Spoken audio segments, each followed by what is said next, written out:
والآن مع كلمة معالي السيد مروان جمعة فليتفضل مشكورا.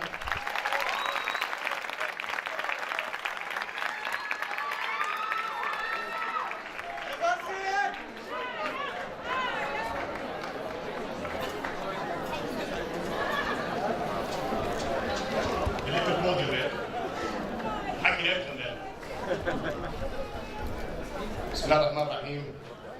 بداية قريب لما حكينا على الايفنت قلت لك بصير احكي عن اللي صار بمدرسة، قلت لا انا ما تحكي عنه بلاش، فاوبسلي حكي عنه كفاية. ف you learn from your mistakes if there are mistakes I'm not sure. لما سألت على الايفنت قلت لهم بحب احكي عربي انجليزي كيف بحب احكي؟ قال اللي بدك اياه. فاخترت الانجليزي عشان اغلبيتكم رح يروح على جامعات وطن برا. And we are living in a global world. Everyone is connected. Everything is connected. While English is important, ما تنسوا عروبتكم، ما تنسوا قوميتكم، ما تنسوا أصلكم، ما تنسوا البلد بالآخر. هاي البلد مبنية على مورد واحد، وهذا مش كليشيه، فعلا مورد بشري. أغلبيتكم will go abroad, gain experience, learn a lot, but eventually do come back. We need you. At the outset, let me start. I want to say thank you. You need to say thank you to your parents, by the way. Not for raising you as wonderful young men or women, but for organizing this event for you and going out of their way. And especially after your recent quote-unquote incident at the school. معاكم بويا ولا معاكمش بويا؟ مش فاهم. Am I safe? It just shows how much they love you, and you will never understand that feeling till you have your own kids. How much your parents do love you. So trust me on that one. So, hello Generation Z. That's what you're called. And most of you are 18 and 18. That's cool as well. بس عمركم خلص بين هلا ما بتخبى يعني. People will know how old you are. بس congratulations on your first step towards adulthood and independence. Or so you think. You'll find out now. بصراحة, I'm both very honored and overwhelmed. This isn't an easy task at all. It's a daunting task to talk to a graduating class. نحن أصحاب بين بعض بنمزح على واحد بكر لحاله شبيه بيحكوا لهم فكر حالك مخرج أجيال. هينا أنا اللي عم مخرج أجيال. I'm honored. Wow. بتلاحظوا أنا بدخل عربي على إنجليزي when I get excited I do that, so bear with me. It's okay. And I thought long and hard of what to say. Should I give that typical cliche speech you would always hear at graduation ceremonies? But then I thought about you. What do you want to hear? At the end of the day, it's all about you. So I put myself in your shoes, and I'll try to speak from the heart. And I will share experiences, lessons learned, videos I've seen online, quotes I've read. Yeah, I did cheat, it's okay. But don't always never plagiarize. And hopefully that will help you chart your course, because I think these speeches should leave an impact on you, so I will try. First of all, number one, no one is self-made. You will hear people come and tell you, I'm self-made. It's not the case. Had it not been for your parents who raised you, I'll give an example as myself. My father was a minister in the government in Jordan, and he actually resigned to allow us to go to universities abroad to afford us a good education. And that was quite unique. So it gave me the opportunity to live in two different cultures, in Italy and in the US, for over 10 years of my life. That helped shape my personality and myself. Had it not been for my very good friend Karim Kawar when I came back home in 1990 after finishing my MBA, I wouldn't have started my career at Apple dealership here in Jordan. That took me through the 28 years of my career so far. And had it not been for the wonderful people who work with me, I wouldn't have built my ventures over the past 15 years. So no one does it alone. Surround yourself with good people as much as you can. No one is self-made. Number two, life isn't easy. We are living in very exciting times, though, very challenging times. But sometimes life can be very difficult, and it can also be very unfair. But guess what? Live with it. That's reality. 40% of jobs we know today that many of you will go and study for will vanish over the coming 2 decades. What you study by the time you graduate will potentially be obsolete, but that's perfectly fine. because dreams do evolve as well, so don't worry about that. We are living in a borderless world. There are no borders, which means technology allows you to reach anyone, anywhere, with any application you can develop tomorrow. But what does that mean? Opportunity for you is global. But what else is also global? Competition. So you have to be really, really good. So you have to work smart and work hard, because it isn't easy. Number 3, work at your own clock. Recently, I watched a pretty cool video by a speaker called Jay Shetty. He shows a video of a typical professor graduating a class like this one. The professor says, over the coming 4 or 5 years, many of you will go to university and graduate. Then over the coming 4 or 5 years, you will find your jobs. In 3 years, then potentially you will get married. And by 30, your life will be clear, and you know where you're going. But that's not the case. That won't be the case. Some of you will graduate early at 21 or even earlier, and you won't find a job till you're basically in your 20s. Some of you will take 10 years to graduate. It could happen. You might graduate at 25 and find a job right away.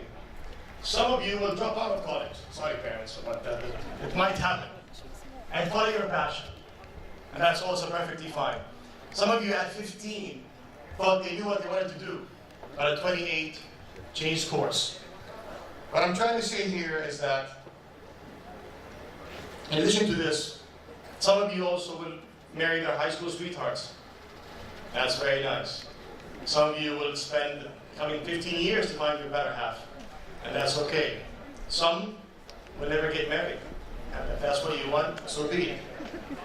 What I'm trying to say is, you are all unique individuals. Don't follow others. This is not a race. There's no one behind, and there's no one ahead. You find your own pace. You find what gives you joy. That's what matters. I'll give an example. Steve Jobs and Bill Gates established their companies at in the early 20s.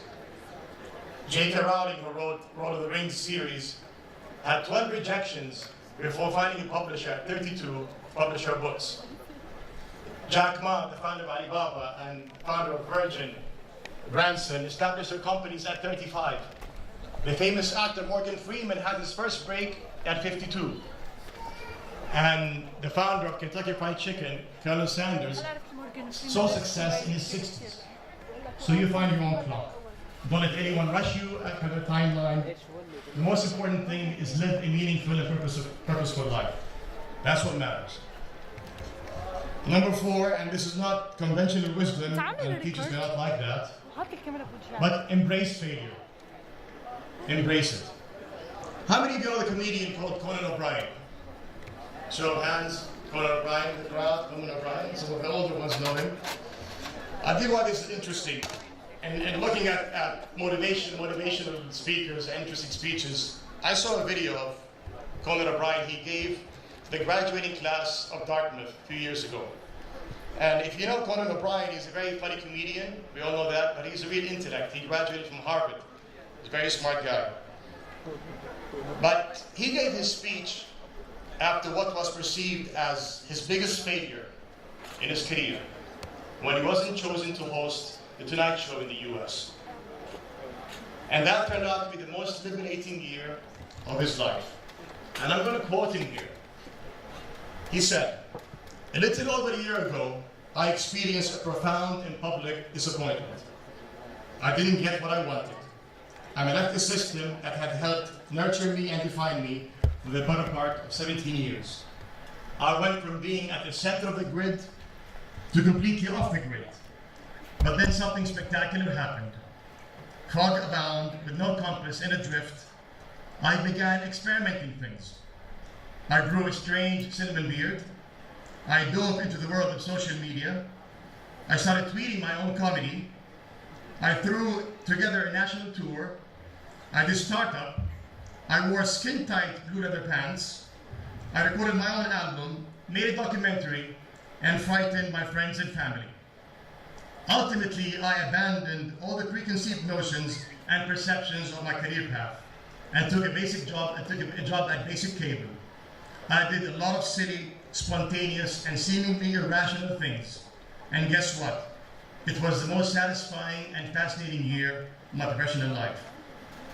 He goes on to say, to this date, I have never had more fun, had been more challenged, and had more conviction at what I was doing, because there are very few things more liberating in life than having your worst fears realized. Your path at 22 may not be your path at 32 or 42. One's dreams are constantly evolving, changing course. So don't be afraid of failure. Embrace it, learn from it, can be the best teacher in life.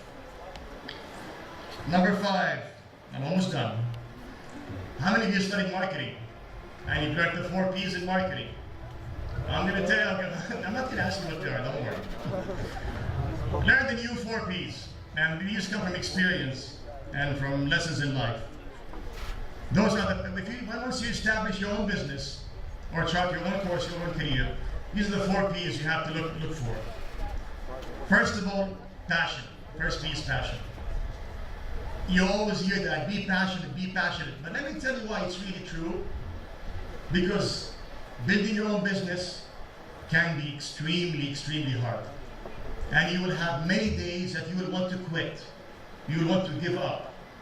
And the reason we continue, the reason I continued many times in my own ventures, because I love what I did. If you're passionate, that's what makes you go to work. That's what wakes you up every morning. It's not about making money. Making money is a byproduct, but being passionate is very, very important. The second P is performance.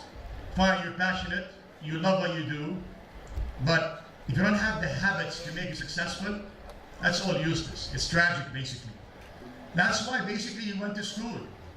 And that's why you're going to universities. To develop habits that can help you perform. There is an important saying that says, are the habits you have today on par with the dreams you have tomorrow? So developing good habits are critical and performance is very important.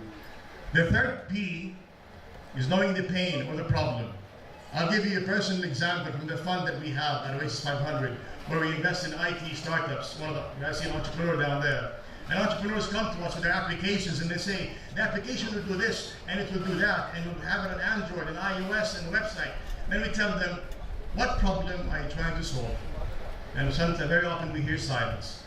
Once you develop your own application or product, if you know what problem you are solving, if you know the pain you are dealing with, 90% you're on the way to success. So the problem you're trying to address.